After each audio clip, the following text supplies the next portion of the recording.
Enfermedades como la influenza se proyectan en aumento por la llegada del fenómeno del Niño.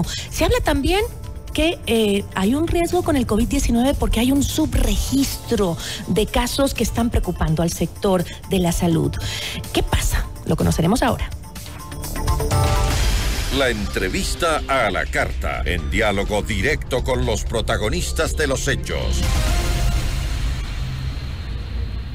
Nos acompaña a esta hora Gabriela Zambrano, ella es médico infectóloga. ¿Cómo está, doctora? Qué gusto tenerla acá.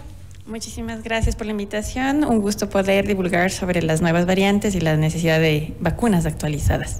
Muchísimas gracias. Entiendo que la Organización Mundial de la Salud señaló que la incidencia de la gripe y la influenza han regresado a niveles similares a los anteriores a 2020 o antes incluso de la pandemia. ¿Esta realidad se refleja en el país? ¿Estamos con preocupación? Últimamente, nosotros somos médicos operativos, que quiere decir que estamos en contacto directo con el paciente. Dentro de las cifras que en las últimas 2 semanas estamos evaluando, tenemos un pico nuevamente de influenza del tipo A, H1N1, que no nos esperábamos para esta temporada.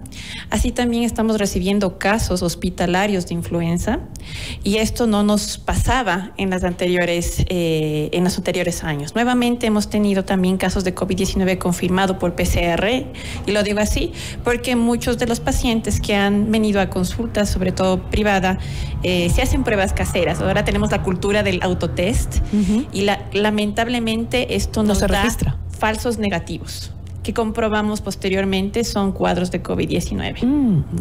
Es en este sentido entonces que estamos viendo nuevamente un pico, pero no es un pico que definiríamos fuera de lo normal, sino es un pico estacional. De hecho, se prevé que influenza, COVID-19 y virus sincitial respiratorio se comporten de esta manera con un pico hasta abril del próximo año. ¿Y esto supone algún tipo de riesgo para el sistema sanitario del Ecuador?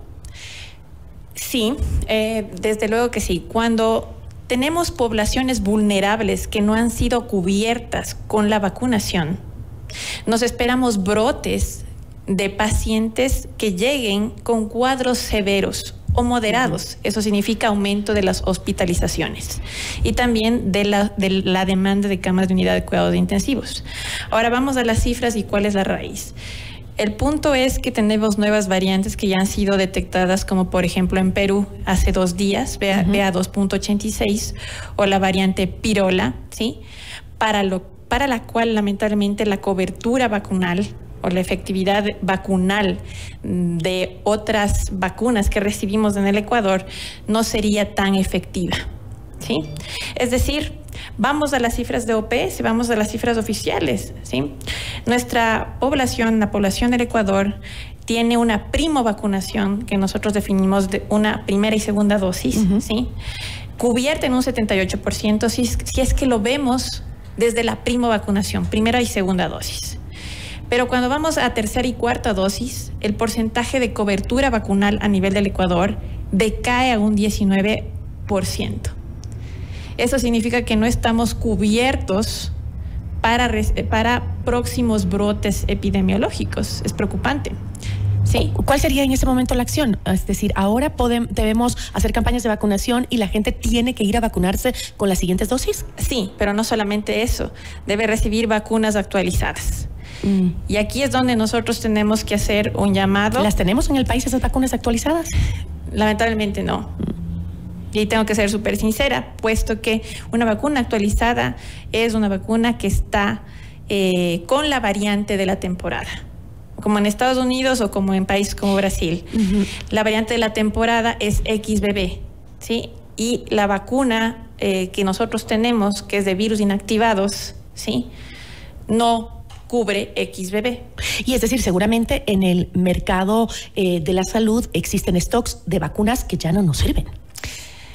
Si vamos a evaluar la efectividad vacunal, sí, es justamente eso, ¿no? Las vacunas bivalentes que nosotros disponemos o que dispusimos en la última campaña de vacunación tienen una cobertura actualmente de 58%, que decae a los 3 meses, ¿sí? Y se hace de 19%.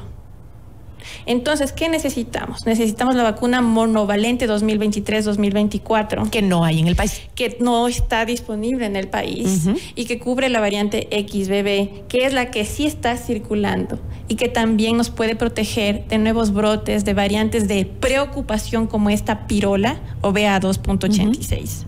Ahora, pero entonces, ¿por qué el Ministerio de Salud sigue emprendiendo y el gobierno campañas para que sobre todo los grupos vulnerables vayan y se vacunen con las vacunas que tenemos acá, que es la bivalente? Desde el punto de vista de salud pública eso es correcto porque es preferible vacunar con el biológico a no vacunar, ¿sí? Porque algún grado de cobertura nos va a ofrecer. Sin embargo, lo correcto, ¿sí? Es conseguir el stock de XBB o de vacuna actualizada monovalente 2023-2024, sobre todo priorizando a las poblaciones vulnerables. ¿Cuáles son las poblaciones vulnerables? ¿Cuáles son los pacientes que nosotros recibimos a hospital? ¿Sí? Son adultos que no se han vacunado su cuarta o quinta dosis, adultos mayores de 50 años y que han recibido su última vacuna hace más de un año. ¿Sí? Son pacientes entre los 18 y los 49 años que tienen inmunocompromisos, como por ejemplo lupus, artritis, enfermo renal crónico, trasplante, ¿sí? No necesariamente son adultos mayores, pero sí son inmunocomprometidos entre 18 y 49 años, ¿sí? Es decir, que todavía sigue siendo necesario. Igual para las mujeres embarazadas que estaban dentro de este grupo de riesgo. Desde luego que sí, mujeres embarazadas y niños mayores de 6 meses y menores de 5 años. Porque ¿cuál es la cadena? ¿Cómo funciona? Generalmente en la edad escolar son los niños quienes se infectan y que diseminan, son diseminadores del virus a nivel de la familia. ¿Sí? Y tenemos brotes familiares que actualmente estamos atendiendo, ¿sí? Los más afectados, los adultos mayores y los inmunocomprometidos. Entonces, ¿qué tenemos que hacer? Prevenir. Un llamado a las nuevas autoridades de salud que vengan, ¿sí? Necesitamos una vacuna actualizada, monovalente, XBB, temporada. Pero la necesitamos para ayer, doctora. Necesitamos todavía, si vemos el comportamiento estacional, si podemos predecir a través del comportamiento estacional, el COVID-19 con el sincitial respiratorio y la influenza van a estar circulando hasta abril, ¿sí? Entonces todavía podemos ofrecer ese recurso a la población vulnerable, priorizando en categorías. Pero, ojo, se viene el fenómeno del niño y esto puede afectar tal vez las posibilidades de cuidarnos de muchos. Así es, el fenómeno del niño nos va a afectar desde varios puntos. Actualmente estamos viviendo olas de calor y sequía, pero luego vamos a vivir temporadas de finales de año donde vamos a tener lluvias, ¿sí? Y en ese sentido esperamos nuevamente un pico. De hecho, ya estamos viviendo el pico. Ya tenemos un pico estacional esperado para la temporada con aumento de más casos de influenza que de COVID-19. Bueno, hay que tomar todas las precauciones posibles entonces para evitar que esto desborde en lo que ya hemos vivido y que nos costó tanto, ¿no? Doctora, me gustaría seguir hablando con usted, pero se nos terminó el tiempo. En todo caso, vamos a seguir muy de cerca el tema porque es importante para la salud de la población. Muchísimas gracias. Gracias a la invitación también. Agradecemos a Gabriela Zambrano, médico infectóloga. Preocupación por el tema de la influenza y el COVID-19.